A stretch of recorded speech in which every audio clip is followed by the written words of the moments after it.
मोदी ने केरल से कल चुनावी शंखनाद कर दिया है। दक्षिण के द्वार में कैसे मोदी करेंगे 400 पार, इसका जवाब उन्होंने खुद दे दिया है। दरअसल दक्षिण के दौरे के दूसरे दिन मोदी लक्षद्वीप के बाद में केरल के त्रिशूल में पहुंचे। सबसे पहले पीएम मोदी ने यहां पर रोड शो किया, जिसमें भीड़ को देख आप अंदाजा लगा सकते हैं कि पीएम मोदी को लेकर केरल की जनता में किस कदर क्रेज देखने को मिल रहा है। रोड शो करने के बाद पीएम मोदी ने 2 लाख से ज्यादा महिलाओं के साथ में संवाद किया। संसद के दोनों सदनों में महिला आरक्षण विधेयक को पारित होने पर मोदी को बधाई देने के लिए बीजेपी की केरल इकाई ने थेकिनकाडु मैदान में 3 शक्ति मोदिक ओपम नाम के सम्मेलन का आयोजन किया था। इसमें आंगनवाड़ी शिक्षकों, आशा कार्यकर्ताओं, उद्यमियों, कलाकारों, सामाजिक और सांस्कृतिक कार्यकर्ताओं सहित अलग अलग क्षेत्रों की महिलाओं ने हिस्सा भी लिया और तस्वीरें भी आप देख रहे हैं। पीएम मोदी ने जनसभा के दौरान कहा कि यह मोदी की गारंटी है जिससे मुस्लिम महिलाओं को 3 तलाक से मुक्ति मिली। पीएम ने आईएनडीआईए गठबंधन पर बड़ा प्रहार करते हुए कहा कि केरल में भी कांग्रेस को हराएंगे। वहीं मोदी के रोड शो की और 2 लाख महिलाओं के साथ में संवाद की तस्वीरें फिलहाल आप अपनी स्क्रीन पर देख रहे हैं। लेफ्ट और कांग्रेस के गठबंधन की सरकारें थी, तब तक मुस्लिम बहनें ट्रिपल तलाक से परेशान थी। मोदी ने मुस्लिम बहनों को ट्रिपल तलाक से मुक्ति देने की गारंटी दी थी और उसे ईमानदारी से पूरा भी करके दिखाया। अब केरला की जनता को भी साफ पता चला है कि केरला का विकास अगर कोई कर सकता है तो वो बीजेपी है, एनडीए है। लेफ्ट कांग्रेस गठबंधन यानी इंडी अलायंस को केरला में भी बीजेपी ही हराएगी।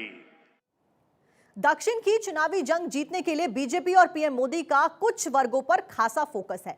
बीजेपी जहां जहां जीरो है वहां पर मोदी ने जीत का बीड़ा खुद उठा लिया है। मोदी ने दक्षिण की 130 सीटों पर बड़ी जीत के लिए कुछ टारगेट्स भी सेट कर लिए हैं और वो क्या टारगेट्स हैं ये भी सुनिए। युवा वोटर्स, फर्स्ट टाइम वोटर्स, मुस्लिम वोटर्स और महिला वोटर्स के ऊपर खासा फोकस रहने वाला है। दक्षिण के 2 दिन के दौरे पर पीएम मोदी ने युवा शक्ति से बात की। तमिलनाडु में भारतीदासन विश्वविद्यालय के 38वें दीक्षांत समारोह में शामिल हुए प्रधानमंत्री।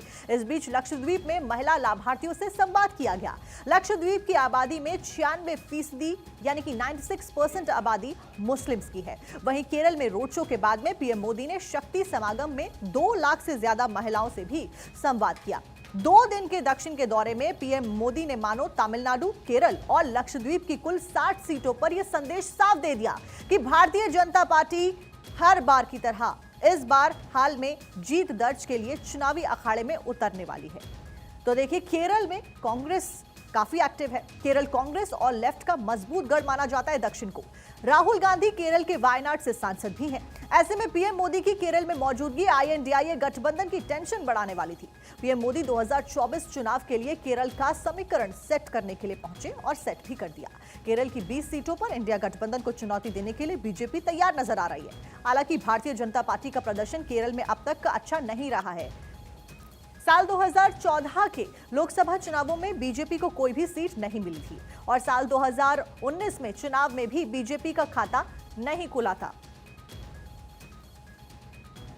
लेकिन इस बार बीजेपी अलग प्लान के साथ में चुनावी मैदान में उतर रही है। ऐसे में कांग्रेस के लिए मुसीबतें बढ़ सकती हैं। अब वो कैसे बढ़ सकती है ये भी समझिए। बीजेपी ने दक्षिण भारत की कुल 130 सीटों में से 84 सीटों को टारगेट करना अब शुरू कर दिया है, प्लान बना लिया है। दक्षिण भारत की कमान पीएम नरेंद्र मोदी ने खुद अपने हाथों में रखी हुई है। बीजेपी की नजर दक्षिण भारत पर है, जहां से वो बेहतर प्रदर्शन की उम्मीद में जी तोड़ मेहनत भी कर रही है। बीजेपी को लगता है कि दक्षिण भारत में अच्छे प्रदर्शन का फायदा उसे वोट प्रतिशत और सीट बढ़ाने में मददगार साबित हो सकता है। लेकिन बीजेपी के पिछले प्रदर्शन को देखें तो साल 2009 में बीजेपी ने 130 में से सिर्फ 19 सीटें जीती थी। वहीं साल 2014 की बात करें तो 2014 में 21 सीटें बीजेपी के खाते में आई थी। वहीं साल 2019 में पार्टी ने 29 सीटों पर कामयाबी हासिल की थी। ये वो आंकड़े जो दर्शाते हैं कि किस तरीके से भारतीय जनता पार्टी दक्षिण में कमजोर जरूर है, लेकिन हां, इस बार जिस तरीके से मिशन दक्षिण के तहत प्रधानमंत्री नरेंद्र मोदी ने 2024 में चुनावी शंखनाद किया है और 2024 साल की शुरुआत की है, उससे नजर आता है कि इस बार बीजेपी पूरी तरीके से एक्शन और इलेक्शन मोड में नजर आ रही है और एक विजन